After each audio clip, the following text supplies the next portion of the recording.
90%. That's the home ownership rate in Singapore. For comparison, the United States is at 65%, the UK is at 63%, and Singapore did this while being one of the most densely populated places on Earth, with some of the highest incomes in the world. How? They did something most countries refuse to consider, and it worked so well that Singapore has virtually no homelessness, no slums, and housing that most people can actually afford. Today, we are breaking down how Singapore solved the housing crisis and why almost no one is copying them. Let's start with the problem. Housing is expensive everywhere. In most developed countries, prices have skyrocketed faster than wages. Young people can't afford to buy. Rents eat up half their income. Cities sprawl outward because there's nowhere affordable to live near jobs. The usual response? Build more market-rate housing and hope prices come down. Tax incentives for developers. Maybe some affordable housing requirements. And it doesn't work. Prices keep rising. Affordability gets worse. The crisis deepens. Singapore looked at this and said, what if we just built the housing ourselves? In 1960, Singapore had a massive housing problem. The population was exploding. People lived in overcrowded slums and shop houses. There was no sanitation, no infrastructure, and diseases spread rapidly. The government knew that without housing, the new nation would fail. So they created the Housing and Development Board, or HDB, and they gave it one mission: house the population, fast. Here's what they did. The government acquired land, a lot of land. Today, the Singapore government owns 90% of the land in the country. 90%. They didn't just regulate the housing market, they became the housing market. Then they built massive apartment blocks, not luxury condos, not market-rate housing, public housing for ordinary people, affordable, well-designed, and built at scale. By the 1980s, 80% of Singaporeans lived in HDB flats. Today, it's still over 80%. The government built housing for nearly everyone. But here's the genius part. HDB housing isn't rental, it's ownership.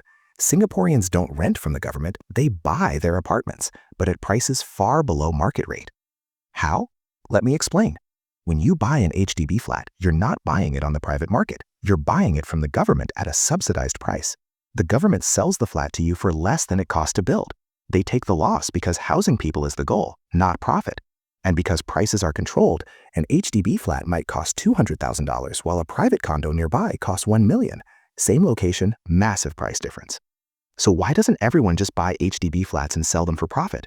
Because there are rules, strict rules. First, you can only buy an HDB flat if you're a Singapore citizen or permanent resident. No foreign investors buying up units. Second, you have to actually live in it. There's a minimum occupation period of 5 years before you can sell. No flipping, no treating housing like a stock. Third, when you do sell, you can only sell to other eligible buyers, and the price is regulated. You can't jack up the price to market rates and cash out. The system is designed to keep housing affordable, not to make people rich. Fourth, eligibility is means tested. Higher earners pay more or don't qualify at all. Lower earners get more subsidies. It's progressive. The people who need help the most get the most help. This system does something radical. It decouples housing from speculation. In most countries, housing is an investment. People buy property hoping it increases in value. This drives prices up and locks out first-time buyers. Singapore said no. Housing is for living in. If you want to invest, invest in stocks or businesses, not in the roofs over people's heads. Now let's talk about quality, because public housing often gets a bad reputation. In the US and UK, public housing is associated with poverty, crime, and neglect. The projects are where poor people live when they have no other choice. Singapore flipped this. HDB flats aren't just for the poor, they're for everyone. Doctors, engineers, teachers, blue-collar workers. 80% of the population lives in HDB housing. It's not stigmatized, it's normal. And the quality is high. Modern buildings, well-maintained, green spaces, playgrounds, community centers. They're designed as neighborhoods, not warehouses for poor people. HDB estates are mixed income. You might have a doctor living next to a cleaner, a lawyer next to a taxi driver. This prevents the income segregation that plagues cities everywhere else. It builds social cohesion. The apartments themselves are well designed. They're not huge, but they're functional. Most HDB flats are between 70 and 100 square meters. That's about 750 to 1,000 square feet. Small by American suburban standards, but spacious for a dense city. And they're built near public transit. HDB estates are connected by Singapore's excellent MRT system. You don't need a car. You can walk to the train, get to work, get to shops, get to schools. It's integrated urban planning. So how does Singapore pay for all this? How do they subsidize housing for 80% of the population without going broke? Two ways: land value capture and the Central Provident Fund.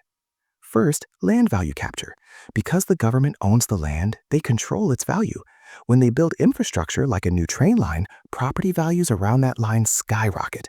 In most countries, private landowners get rich from this. In Singapore, the government captures that value because they own the land. They then use that value to fund more housing. It's a virtuous cycle. Build infrastructure, land values rise, use the increase to build more housing and infrastructure. Repeat. Second, the Central Provident Fund, or CPF. This is a mandatory savings program. Singaporeans contribute 20% of their salary, their employer contributes another 17%. That's 37% total going into the CPF. The CPF is used for retirement, healthcare, and housing. When you buy an HDB flat, you use your CPF savings for the down payment and monthly payments. You're essentially buying your own home with your own money, but in a structured, supported way. This means the government doesn't have to fund housing purchases directly. People fund their own homes using their CPF. The government just builds the housing and keeps prices affordable. It's a system that forces savings and channels those savings into housing. Brilliant. Now let's address the criticisms, because Singapore's model isn't perfect. First, it requires authoritarianism. Singapore is not a democracy in the way Western countries are. The same party has been in power since independence. Dissent is limited. The government has enormous control over people's lives. Could this housing system work in a democracy? That's a real question. Singapore can impose rules that democracies might not tolerate. Mandatory savings, restricted property rights, heavy government control of land. Second, the lack of a free market in land. 90% government ownership means there's almost no private land market. Some people see this as efficient. Others see it as oppressive. If the government owns all the land, they have enormous power over you. Third, the system can feel restrictive. You can't sell your HDB flat freely. You can't rent it out easily. You can't leave it empty. The rules are designed to prevent speculation, but they also limit personal freedom. Fourth, even in Singapore, there's inequality. The richest Singaporeans don't live in HDB flats. They live in private condos that cost millions. There's still a divide between those who can afford private housing and those who can't. HDB housing is for the middle class and below, not the wealthy. And fifth, it's not easily replicable. Singapore is a tiny city-state. It has a strong, centralized government. It doesn't have the political divisions of larger democracies. What works in Singapore might not work in the US or Europe. But here's the thing. Even if you can't copy Singapore exactly, you can learn from it. What can other countries take away from Singapore's model? 1. Government land ownership matters. When private landowners control all the land, they extract maximum profit. Housing gets expensive. Cities sprawl. Singapore shows that public land ownership can keep costs down. 2. Housing should be for living in, not speculation. Singapore's rules prevent flipping and foreign investment. They treat housing as a human need, not a commodity. Other countries could do this without going full Singapore. 3. Mixed income housing works. When everyone lives in the same developments, you avoid concentrated poverty and build social cohesion. Public housing doesn't have to mean poor housing. 4. Public transit and housing should be integrated. Singapore builds HDB estates near train stations. This reduces car dependency, improves quality of life, and makes cities more efficient. 5. Long-term planning is essential. Singapore didn't solve its housing crisis overnight. It took decades of consistent policy. They didn't flip-flop every election. They committed to the plan and stuck with it. So could this work elsewhere? Vienna, Austria does something similar. 60% of Vienna's population lives in social housing. It's mixed income, high quality, and affordable. And Vienna is a democracy. It's not Singapore-level government control, but it's proof that public housing can work in a Western context. Some US cities are trying. Minneapolis is upzoning aggressively. California is relaxing single-family zoning. But these are small steps. Nobody's proposing government ownership of all land or building housing for 80% of the population. Why not? Politics, ideology, fear of socialism, the belief that markets solve everything, even when they clearly don't. But the data is clear. Singapore has solved housing. 90% homeownership, virtually no homelessness, affordable prices relative to income. It's not perfect, but it works. Meanwhile, cities like San Francisco, London, Sydney, and Toronto are in full-blown housing crises. Prices are insane. Young people can't afford homes. Homelessness is rising. The market-based approach has failed. At some point, you have to ask, do we care more about ideology or results? Singapore chose results.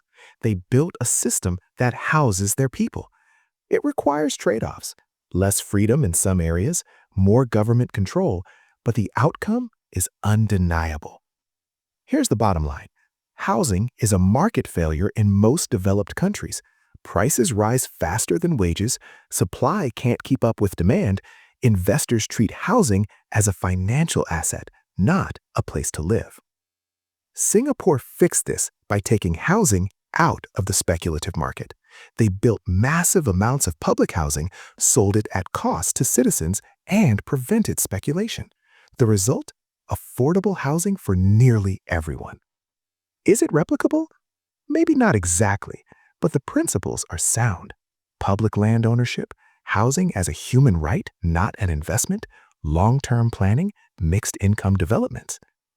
The question is whether other countries have the political will to do it, because the solutions exist. We just have to choose them. So next time someone tells you housing crises are unsolvable, tell them about Singapore. It can be done. It has been done. What do you think? Could your country adopt parts of this model? Or is Singapore too different to learn from? Let me know in the comments. And if you want more examples of cities getting things right, hit subscribe, because we're covering how Copenhagen built a cycling paradise, how Tokyo kept housing affordable, and how Amsterdam transformed from a car city to a people city. Thanks for watching. See you in the next one.